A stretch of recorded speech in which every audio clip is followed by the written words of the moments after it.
Hi everyone, this is Pan. Welcome to another edition of Bluebird Corner, the Cardiff City Fans podcast. So before we look forward to City's next League One game against Doncaster Rovers this Saturday, we'll give you some update on other news.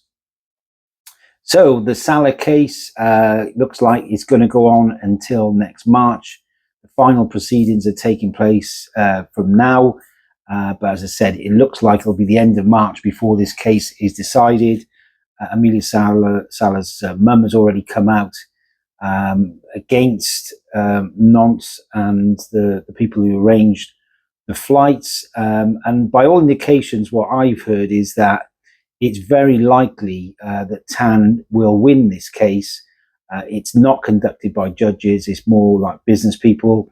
And although Tan obviously is claiming 104 million for losses for being relegated from the Premier League, money lost from the Premier League, the feeling is that he's probably going to get 10% roughly in compensation, around 10 million euros. That's what I've been told. So we don't know for sure, obviously, but that looks like he could well get most of his money back on the Salah case. As regards to other news, well, we know that City are chasing a winger. He's a Swedish under-21 international. He's 6 foot tall. He plays for Elfsborg, and his name is Kamil Jabara. He's the son of a Palestinian. And actually, the link there is that Yusuf Salic, we know, knows of him and highlighted him to BBM, and the recruitment team have been in contact with Elfsborg. The feeling is that a fee of around 500,000 euros could be enough to bring the right winger to Cardiff City in January. Obviously, City are looking at a number of different wingers and also left backs and attacking midfielders, but he is one at the top of the list. He is the type of player that City would like to sign. He's 22 years of age. He is contracted until 2027, but I think the fee of around €500,000 could be enough to bring him to the club. Now, also, we already know about the big fish in the Premier League fishing around for some of our players. Certainly, Lawler and Capaccio are two, especially that are being looked at by certain clubs that we've heard of, i.e. Crystal Palace, Burnley and Leeds are three. They've had scouts watching the City games, and let's hope we don't get any bids in January. But again, like any player, if someone comes in with an astronomical bid, and I think, realistically, we're looking at 10 to 15 million pounds for each of those players, really, then, other than that, I wouldn't even look at it. But let's hope both those players are still with us after the January transfer window. Right, let's look forward to City's game on Saturday against Doncaster Rovers. City have played Donny 32 times. We've won 16 and drawn 11. And the last time we played them was actually in 2011 when we beat them 2-0 at home. And our last defeat was in 2009 when we lost at their place by the same score. Now, our biggest win was actually in 1998 when we won 7-1. Some City fans, like myself, will remember that game. Andy Saville scored a hat-trick. And our biggest defeat was actually 2-0, I think, on 3 different occasions. Now, Donny aren't in great form. They've only won 1 of their last 7 league games. Their manager, Grant McCann, is in his second spell at the club. He took them from promotion from League Two a couple of seasons ago. And as I said, it's his second spell at what is known as the Eco Power Stadium,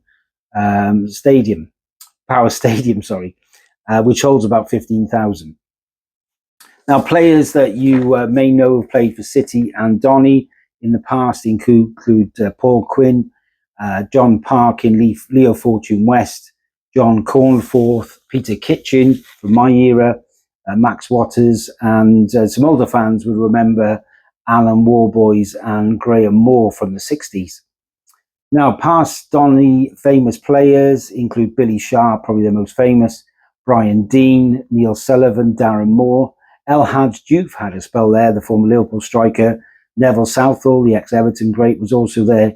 John Ludstrom, Ian Snowden, John Sherrington, and Billy Bremner as well. I think he had a loan spell there. Now, as for the team news, well, we expect City to go with, obviously, the usual trotting goals. NG's playing really well at the moment. He'll be right back with Big and left back. I imagine he'll bring Lawler back for this one. He tends to rotate between Chambers and Lawler. So Lawler and Fish with Wintle, who's playing really well in front of the back four. Then we'll probably look at Ashford on one wing with Willock on the other.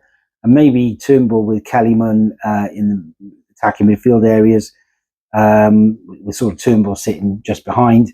And Salick up front, although Robinson scored a cracking goal away in the week. As for Doncaster, they will probably go with the Tutela in goals, with Sterry, McGrath, and O'Riordan, and Maxwell at the back. Midfield of Bailey, Broadbent, and Charlie Crew is the ex Leeds United player. I'm not sure if he's on loan from Leeds, but he's a Welsh international, more like a defensive midfielder. And Gibson will be on the left midfield, and probably Molyneux on the right, with Billy Sharp as the 9. Now, as far as the predictions for this one, well, I think Doncaster is really more famous for horse racing than his football team.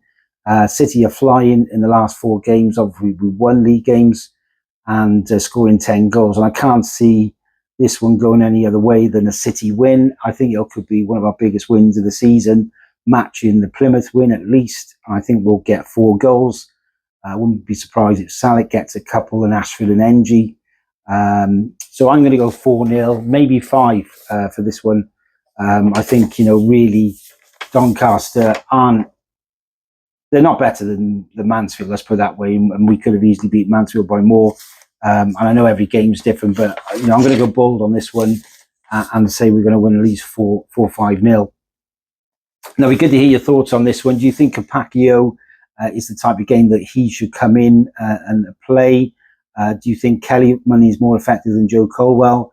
And do you think that this will be City's biggest win of the season? It'd be great to get your thoughts at Bluebird Corner. What your feelings about being linked with that Swedish winger? Any thoughts about the Salah case as well? And possibly Capaccio and Lawler being chased by Premier League clubs. So yeah, get your thoughts in, please, to Bluebird Corner. It'd be great to hear your thoughts. And hope everyone has a good weekend, and we'll see you soon. Take care.